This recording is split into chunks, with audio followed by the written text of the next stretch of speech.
बहुत ही सुंदर एवं सुशील सर्वगुण संपन्न स्त्री थी, जिसे करीब करीब 20 साल तक कोई संतान नहीं हुई।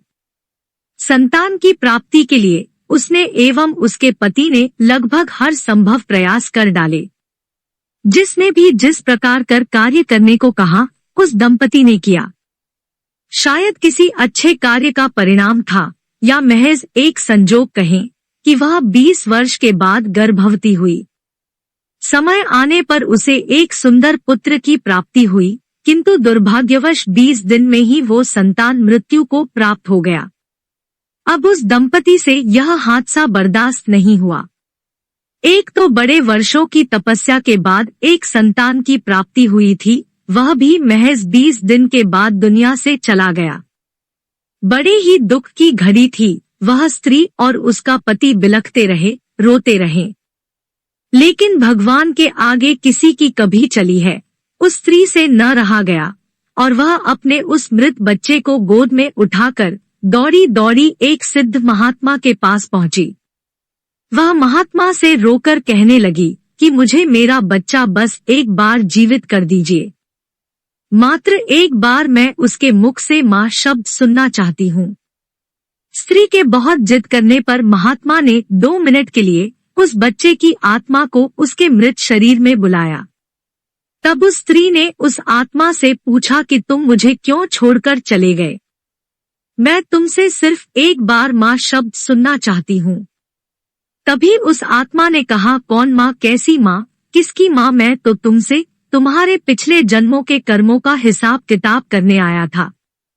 स्त्री स्तब्धा होकर पूछी, कैसा हिसाब? आत्मा ने बताया कि पिछले जन्म में तुम मेरी सौतन थी, मेरे आंखों के सामने मेरे पति को मुझसे छीन ले गई। उस समय मैं बहुत रोई, तुमसे अपना पति मांगा पर तुमने एक न सुनी। तब मैं रो रही थी और आज तुम रो रही हो।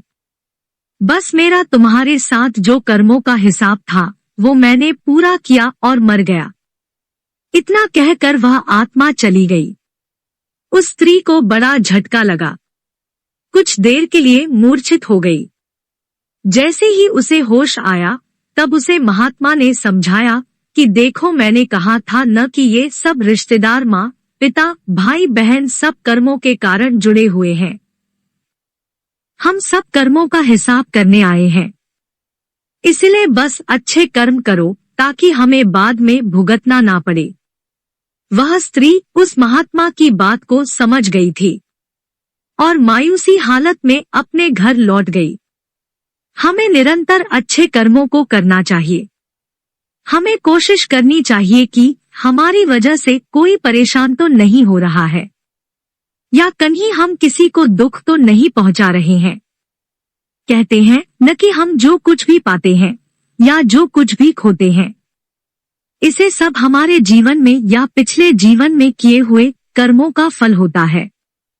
अगर हमने अच्छे कर्म किए हैं तो उसका फल हमें अच्छा मिलेगा, और यदि गलत कर्म करेंगे तो उसका फल भी स्वाभाविक रूप से गलत ही होगा। यदि आप ऐसे ही कहानियों को पसंद करते हैं तो कृपया आप मेरे YouTube चैनल कहानियां विद सीमा को सब्सक्राइब, लाइक एंड अपने दोस्तों के साथ शेयर करें। धन्यवाद।